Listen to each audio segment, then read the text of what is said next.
Nothing's ever gonna stop Kirblog. Nothing's ever gonna slow me down. Oh no, a meteor has stopped me. I mean, it stopped you from making videos.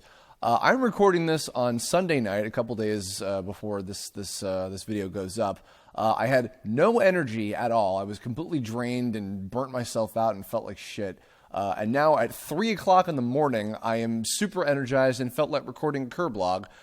Once again, I'm kind of continuing the sort of train of, advice-related Kirblogs to, sort of my life and work experiences. So I decided to tackle a question submitted over YouTube from SomethingTheBlank. Hello, I hope I'm not being a bother, but I couldn't help but be impressed with your animated series, TOME. For a while, I've been thinking of creating my own animated series and finally had the time and people, well, sorta, to do it. If you wouldn't mind, do you have a bit of advice for a new animator? Thank you for your time, and any help is greatly appreciated. Well, thank you for the question, SomethingTheBlank. I can only, as is often the case with these types of advice column type Kirblogs, I can only offer what it is that I know specifically. I have followed a very all over the place kind of path, and I'm sure if you felt the need to submit to this, you've probably seen a lot of my stuff before, which I appreciate. In which case, hopefully my experiences will make sense as to, where they're coming from. And I don't know if they'll actually be able to help a whole lot in the long run, but I'll tell you kind of what I did and to anybody else listening, because I've gotten a few other messages like this before. I'm certainly, as is also often the case, I have to remind everyone that I am no authority on creating or being a professional or anything like that whatsoever. I've just done what I've done. People like what I've done to some extent. It's had a certain level of success, which I'm wholly appreciative of. But again, it's entirely just my experience, and I can only hope that it will help in some way, shape, or form. So that said, I will say, if you want to create an animated series on the internet, I will say up front that at the current time of 2016, it is an uphill battle, and there is not a ton of money making involved. I feel it is extremely important to know that going into it, because the fact of the matter is, and I've talked ad nauseum on so many different interviews and Kirblogs and commentaries about how it has become continually unlucrative for animators on particularly on YouTube to make a living anymore. But that said, I went into doing TOME knowing that I was not going to be making a shit ton of money. Even back when we had the sponsorships from Newgrounds and etc. And not that it wasn't appreciated, but just the fact of the matter was it wasn't a whole lot of money to split between everybody involved. It's what we were able to make. And, same thing with currently, I make, whatever little money that I make from ad revenue. Even when I was doing TOME at the time, it was not a lot of money. So if you want to do something like this, you really have to plan carefully. And I would say that the livelihood versus passion Kirblog that I did with Trailer Drake last week, kind of plays very much into that. I won't repeat that information. You can go back and listen to that kind of and how it factors into this.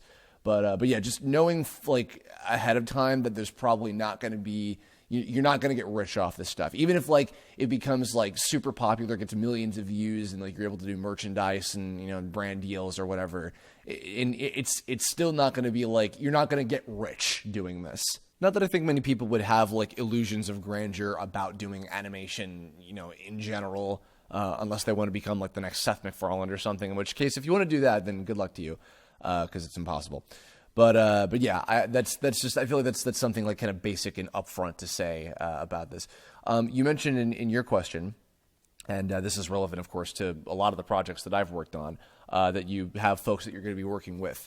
I would say determining exactly what your team is going to be is also extremely important. A lot of folks tend to work solo, which is totally fine, and at most maybe they might work with like a friend to help them out, or obviously voice actors, but there's a lot of cases where just there are solo animators and they just make a bunch of stuff themselves, which is totally fine. What's kind of cool is that what's happening more now, or what's happened in recent years, is that more people are thinking to work in teams and everybody kind of works towards a common goal. This can be fantastic. It can also, if you don't know what you're doing and if you don't establish roles clearly between everybody, it can also be a potential recipe for disaster, just, to be blunt about it. Now, for me, what was kind of fortunate is that more so than anything, the Nintendo collabs that I did on Newgrounds back in the day were the ultimate training ground for working in a crew of people. They were, less intimate relationships, compared to the intimate. That sounds bizarre, but they were less personal and like friendships made out of absolutely every single member of the Nintendo Collabs crews between the three of them, because they all changed compared to the crew that I worked with on Tome. But in comparison, the Nintendo collabs allowed me to work with, a shit ton of different animators, a shit ton of different voice actors, and different people that were working in different capacities all over the place and everything. And, determining, okay, who knows how to work in a team and who doesn't, to just kind of be black and white about it. Which was great, because then by the time that I got to Tome, a lot of people from that, time had carried over, onto this crew. And, since we were able to work well together and we could establish everything, nice and clearly, it was great. And, and I was able to, as a bonus, form wonderful bonds with those people, because they're amazingly talented and wonderful human beings that I'm very happy to know and very grateful for the help on. But on that same note, again, it can be a recipe for disaster. You need to, as I said, establish roles clearly. Especially because if, again, not a lot of money is going to be involved, which is probably what the case is, everybody needs to make sure that they are all in for doing this, for whatever they happen to get in return. Because, like even with the crowdfunding campaign, like all of my crew members knew that were working for me directly, knew that it was not going to be a shit ton of money, and quite frankly, not the right amount of money that they deserved to be paid for the work that they were doing, because it's not a big budget project. That's just that was the reality. And I still felt bad about the fact that, like, I wasn't capable of paying them the money that they deserved for doing this kind of work, Tome or otherwise. But I was very lucky that they were all passionate and fully invested in wanting to complete the project for the same, all for the same collective reasoning. That's supposed to be what the motivation is for when you're doing something like this, that is essentially a passion project, or rather a project that just isn't going to be like, this is your livelihood necessarily. But the problem is this can also turn into a battle of egos and disagreement. It's a very, very tough balance to find, where you need to, because especially there has to be a leader. There has to be a director, a producer. There has to be a person who has the vision, and they're making sure that everything is, coming to pass. But the other balance you have to strike is making sure that everybody gets a certain level of creative freedom to do their jobs. You have to be able to trust each of your individual team members, whether it be, background artists, a sound designer, musicians, voice actors, fellow animators in some cases, depending. I don't know what your setup is like, and it changes from team to team. But, for instance, if you're a writer and you're working with an animator and they're going to be doing all of the visuals, you can have, a distinct kind of idea of what you want it to visually look like in your head if you're the writer, if the writer is the creator. But if the animator is going to be the one doing all of the actual visual work on it, you got to let them have some creative freedom on what they would like the visuals to look like, especially because that goes into the next point. Having a plan for exactly how you're going to go about doing the show itself, which I'll get to that, kind of jumping a little bit ahead here. But you need to know exactly like what it is that you're making in terms of like the actual content. Like I went into doing Tome Season 1 knowing I was going to make at least 8 episodes, and even though there was almost a cutoff point, and it almost stopped at 4, and then turned into 9, and then eventually 10, I wrote like 8 full episode scripts before I got into doing any animation at all, right? And kind of in tandem with that, knowing the general length of the videos were going to be, somewhere between 15 to 20 minutes, and in some cases even longer than that, unexpectedly. And I just kind of had to make do with what I was able to do. And also knowing the level of quality the show was going to be. This is what I'm tying in about the animation side of things and the visuals. I knew Tome was going to be set up in a way that was easier to produce, with having stuff like the talking avatars and the reusable sprites and the different assets that I could use, in every single episode in order to, get an episode done in a certain amount of time, because determining how long it'll take you to make a single video is extremely important. A pitfall I fell into, and it wasn't like a major detriment or anything, but just, I at one point, if I hadn't said somewhere in a commentary or something, again, sorry for repeating, but I had at one point thought I could get an episode of Tome done every single month, which was absolutely fucking ludicrous, and the show would not have been as good as it was. Up to your determination on if that's the case or not. If I had done it that way, I would have been rushing my ass off. And again, a lot of that also had to do with thanks to the feedback that I got from people like Chris O'Neill and Zach Haddle at the time, which I talked about in my Taking Criticism Kirblog from last week, if you haven't heard that. But anyway, like knowing exactly like how difficult, or at least a rough idea of how difficult it was going to be to make an episode of Tome at the time.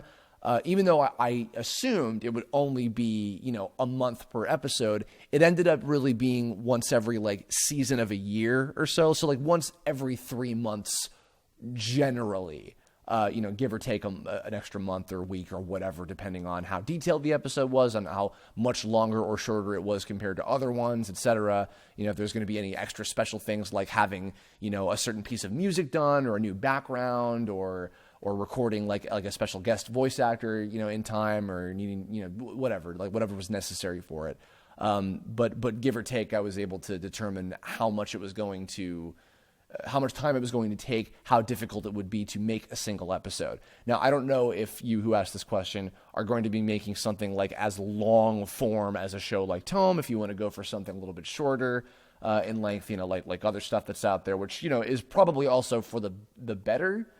Because then it is easier to know how difficult it's going to be, how detailed you want to get, and how often you can get an episode or an installment, whatever it would be, out in an X amount of time. The shorter, then the easier it is to determine all those things. But that's entirely up to your discretion. Kind of tying in with that too, next segue, consistency in your branding. Both in promoting it, like on social media, if you're gonna do like a Twitter specifically for the show, or just through your own following, or a Facebook page or whatever, Tumblr, the works, whatever you want to do, making advertisement videos on YouTube specifically promoting the show, but more so specifically your updates with new installments. You have to have a level of consistency, because one of the other big pitfalls, the two big pitfalls are the earlier one I mentioned about teams falling apart and not fucking agreeing with each other and then turning into a disaster. And the other thing being, putting out an episode 1 of this brand new series on YouTube, and then episode 2 either comes out like years later or never. It happens all the fucking time, and it sucks. And it's really sad, because in a lot of those cases, it's like, oh, this had a lot of potential and this could have been something, and they just didn't have their shit together, whether it was a solo creator or a team of people making something together or whatever, and it just didn't wind up happening, and it sucks. Don't fall into that. You need to make sure that all of the things that I mentioned earlier are in place to the best of your ability, because there's going to be unexpected shit that comes up. There was for me. There always has been for me. All the Nintendo collabs took way longer to get done than I expected. The Parody Rangers movie took 3 years to finish the entire thing from front to back, because I was busy with school at the time. And Tome, I didn't realize I was going to be working on Tome for 4 years, and they were 4 amazing years, and I'm still proud of what I got, but I didn't expect that to happen at all. So the more that you can research and figure out and hone in exactly on all of those details, the less pitfalls and the less unexpected issues are going to come up, or expected issues that you'll know how to deal with in that way. And then that just kind of comes down to the last and probably the most important reason, or the most important thing, is your reasoning for doing exactly what it is that you want to do. This could be a whole topic into itself, and it probably will be. I'm thinking of maybe doing that this weekend if possible, unless something else comes up. But you need to determine exactly what it is that you're doing, why it is that you're doing it, and why. Again, if you're working in a team of people, why everybody collectively is going to be working together to do it. Again, if it's to make money, and in that case, not a lot of money, then that's fine. There's nothing necessarily wrong with that. But as long as you're aware of that ahead of time, then, more power to you. If it's to get popular, then you definitely need to stop, sit back, and reevaluate why you should or should not do this. Because if you're motivated by something like that, and I'm sure I've talked about that on other subjects before too, other Kirblog, it's not a good motivation. It just flat out is not something that is good to drive you, because it's going to make your project and your team and your drive, whether it's, you by yourself or all of them or whatever, fall the fuck apart very quickly.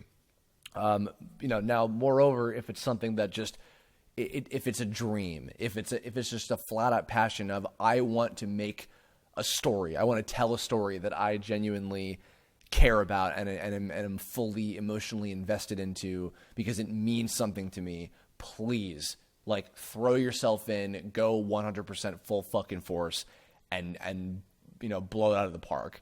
And if it becomes popular and successful and makes a fair amount of money in the process, more power to you, even better.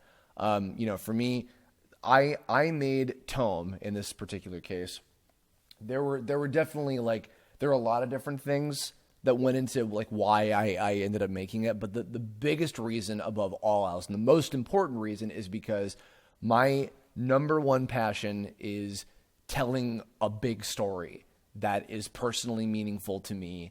And now, as I've learned over the course of doing the show, what's become the evolution of that sort of drive is leaving a positive impact on the people who are experiencing the stories that I tell. Which again, that's a whole nother subject, and I might be tackling that this weekend. No promises, but most likely that'll be the next subject. But that just comes down to in my particular case, I want to tell a story that has an emotional impact on the people that are giving enough of a shit to want to watch it in the first place. Because again, in the case of TOME is not a runaway success. It is not a massive, huge, super popular animated show online, especially not in comparison to other stuff that has been produced by my colleagues who came from the Newgrounds origin point. But you know what? I was once motivated upon a time, during my video game parody phase in the late 2000s or whatever, by wanting to get popular and eventually to make money and et cetera.